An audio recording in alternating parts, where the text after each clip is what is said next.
Tumekuja kuona baby boy. Ndio? Baby boy and she is super proud of the boy. Umempea jina? Very proud, of course. Umempea jina gani anaitwa? Atakuwa na flex, atakuwa na flex. Atakuwa na flex ya watu. But you knew the kid was coming kama boy, si ndio?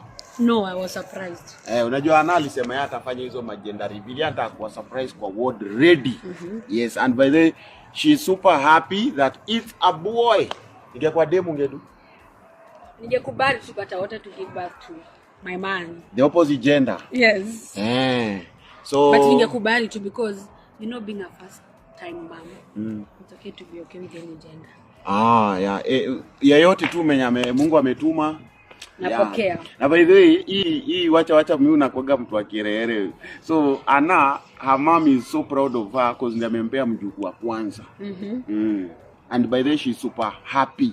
Mmoja anakujanga kila siku. Every day kutoka mahali hapa hivi akaanza hapa sasa. Kama sasa hivi nimemwambia aje ataki.